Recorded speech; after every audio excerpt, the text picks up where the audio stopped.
Félicité, bonjour.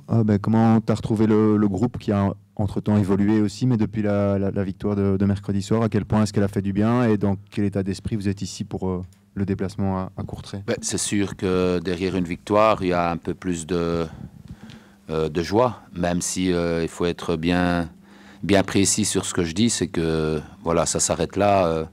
Le chemin est encore très très long et donc il n'y a pas à exulter ou être dans l'excès. Tout simplement, un peu plus de sourire, c'est une certitude chez tout le monde, même si voilà, on doit être prêt demain à refaire la guerre comme on l'a fait contre Eupen. Est-ce que ce soit dans les joueurs qui ont participé au match de mercredi ou dans les nouveaux, il y en a qui sont pas encore suffisamment, enfin, soit qui sont un peu blessés du match de l'autre jour, soit pas suffisamment aptes, et notamment on pense aussi à Zorgan. Et par rapport aux nouveaux, est-ce qu'ils sont tous au niveau rythme capable de jouer? Alors Zorgan, il sera pas là. Ça sert à rien de cacher quoi que ce soit. Voilà, on verra l'évolution de sa blessure, mais il n'est pas apte pour demain. Et en ce qui concerne les autres, voilà, une des raisons pour laquelle vous n'avez pas encore le noyau, c'est qu'administrativement, il y a encore des choses qui doivent se faire. Et donc, on verra. Mais si tout rentre dans l'ordre administrativement, ce sont des joueurs qui arrivent à un moment bien spécial, à un moment où on espère qu'ils viennent nous renforcer. Et donc, si j'estime qu'ils doivent commencer, ils commenceront. Par rapport à la blessure de Zan, on pense notamment à Jérémy, qui forcément est aussi à la suspension. À la suspension, pardon. De Zan, on pense à Jérémy, qui est poste pour poste pourrait être une option. Est-ce qu'il aurait déjà 90 minutes éventuellement dans les jambes? Son dernier match officiel remonte à il y a un petit temps. Oui, c'est une option. Il y en a d'autres. Après, vous dire maintenant qu'il aura 90 minutes dans les jambes, si je prends la décision de le faire jouer lui, c'est difficile. Hein. C'est difficile. Il a pas joué depuis quelques semaines. En même temps, il s'est entraîné. Je l'ai vu à l'entraînement. Voilà. Après, l'idée qui me traverse l'esprit, les idées qui me traversent l'esprit, est-ce que je fais un changement poste pour poste ou bien j'aménage autre chose et j'aurai moins de stabilité. Voilà. Il n'y a que la fin du match que ça me donnera raison ou pas. Avant de revenir sur le match de Courtrai, tant qu'on parle un peu du mercato, quel est ton sentiment sur le mercato? On sait que tu es content qu'il soit fini forcément, mais ton regard aussi sur chacun des trois renforts. Oui, d'abord je suis très content que ça soit fini, parce que c'est une période qui est pas simple, qui sera plus là, qui arrive, quel profil, quel joueur. Donc ce sont des moments où il y a de la réflexion constamment et des aménagements aux entraînements aussi en fonction du nombre. Donc je suis content que ça soit fini. Après, mon regard, il est évidemment très positif. Hein. Il est très positif parce que c'est des joueurs qui ont un vécu, ou un petit vécu, mais qui ont un vécu. Et donc, très logiquement, ils devraient nous apporter d'abord de la concurrence positive. Ça, c'est quelque chose d'important. Et j'espère un plus en considérant l'acclimatation, le changement de club, le changement de groupe. Si ces joueurs-là s'adaptent bien à tous ces paramètres-là, je suis certain qu'ils nous apporteront quelque chose. Tu estimes le noyau plus équilibré aujourd'hui qu'en début de mercato par rapport à tes besoins aussi et à ce que tu cherchais comme profil? C'est certain qu'aujourd'hui, on est paré à tous les postes. Je voulais un joueur avec un peu plus de vitesse, il est arrivé. Ken est parti, on a une concurrence pour ce poste d'arrière latéral. Au niveau des offensifs, tout le monde est toujours là et on sait qu'il y a une très grosse concurrence. Et puis au milieu, avec la blessure d'Adem, c'est bien d'avoir Étienne qui rentre dans la concurrence. Donc on va dire que même si dans certains postes, il y a peut-être un ou deux joueurs en trop, au niveau de l'équilibre de la qualité, je pense que c'est bien. Pour revenir à Courtrai, qui n'est plus tout à fait le même Courtrai depuis avant la trêve, est-ce que c'est facile de préparer un match contre un adversaire, finalement, même si les transferts là-bas ont peut-être eu lieu un petit peu plus tôt, donc les joueurs ont déjà joué, mais à quel point ça change quelque chose de devoir préparer l'adversaire quand on ne sait pas encore exactement qui pourrait jouer? L'impact, il est surtout mental. Il est mental chez eux.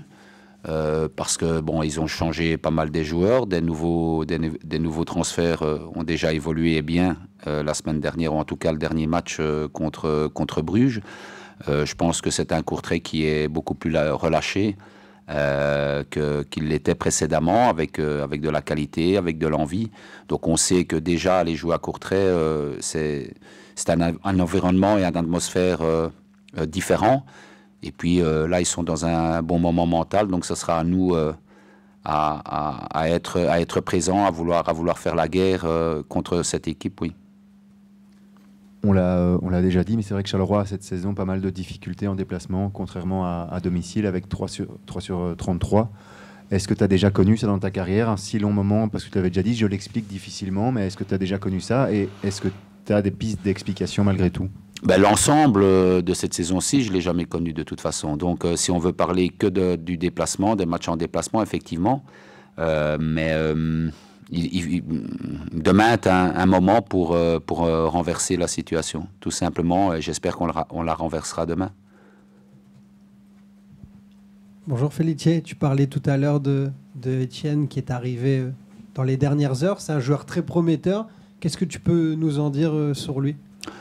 Ben, c'est un joueur d'abord qui est assez élégant, qui a de la taille. Hein. C'est un joueur d'un mètre 91, 91 comme il dit. Parce que quand je lui ai dit 1m91, c'est bien, il m'a dit c'est quoi ça? Ben, c'est ta taille. Ah, 91, oui. Donc ça c'est une chose. Et puis voilà, assez élégant avec le ballon. Jeune, une bonne bouille. J'espère qu'on arrivera à faire quelque chose de vraiment très bien avec lui, parce que quand tu as traversé les clubs qu'il a traversés, ça veut dire qu'il y a de la qualité. On parlait de cette série en déplacement, mais tu l'as dit aussi en fin de match, avec cette mentalité qu'ils ont montré mercredi face à Eupen, il y a moyen de remporter toutes les rencontres restantes. On parle toujours de déclic, mais là tu sens que ça peut en être un mercredi, parce qu'il y avait vraiment des éléments contraires qui se liguaient contre vous et tes joueurs ont répondu présents dans la bataille. Oui, la seule chose que je suis certain aujourd'hui, c'est que le groupe a vraiment envie de sauver sa saison, d'être présent pour le club, d'être présent pour le public et d'essayer de bien terminer la saison. Ça, c'est une certitude. Après, la vie d'un match, je ne peux pas la prédire, mais en tout cas, on aura besoin de cet état d'esprit. Et la traduction de mes paroles ou de mes phrases après le match ou avant le match, je ne sais plus très bien, en disant qu'on ne doit pas jouer au football, je pense que la traduction a été mal faite. Je voulais simplement dire que dans une situation dans laquelle on est, on aura plus besoin de mentalité, d'intensité, d'impact, de duel que du football. Mais il ne faudra pas non plus oublier de jouer au football quand ce sera nécessaire. Après, oui, on aura besoin de cette mentalité si on veut se sortir de ce mauvais pas. On a vu aussi toute l'importance d'Isaac, qui était sur le banc parce qu'il était diminué, mais quand il est rentré, il donne un super coup franc. Comment il va? Est-ce que là, il est à 100% et prêt à redébuter? Isaac s'est entraîné normalement avec une très très bonne mentalité, une très très bonne attitude. Il a montré qu'il avait envie d'être présent au début du match. Donc on verra demain le choix, parce qu'aujourd'hui, il y a beaucoup de concurrence, il y a beaucoup de joueurs. Ce sera à moi à faire le bon choix. Tu l'as déjà un petit peu évoqué, mais quelles seront, selon toi, les clés de ce match de demain? C'est vrai que Courtrai, on l'a dit, c'est un peu un nouveau visage, ne réussit pas très fort à domicile, ce qui est paradoxal aussi, parce qu'on dit toujours que c'est un déplacement compliqué, mais qu'est-ce qui sera la clé de ce match selon toi? Impact, mentalité, intensité, duel, avoir confiance en soi par rapport à ce qu'on a produit, en tout cas par rapport au résultat final d'Eupen. Repartir dans une spirale positive mentale, parce que ça c'est hyper important, pas lâcher dans les moments difficiles, parce qu'on aura des moments difficiles, donc ce sont tous ces paramètres là, et puis être efficace offensivement. Je pense que de nouveau contre Eupen, moi je n'aime pas parler de la chance ou de la malchance, mais on a eu 2-3 situations qu'on aurait dû finir, qui auraient pu se finir. Alors est-ce que c'est un peu de poisse? Peut-être, parce qu'en tout cas, les gestes que les joueurs ont faits étaient les bons. Je pense à la latte de Jules, je pense à la latte de Dan. Les gestes étaient les bons. Donc, que ça nous sourit un peu plus quand on a des situations comme celle-là.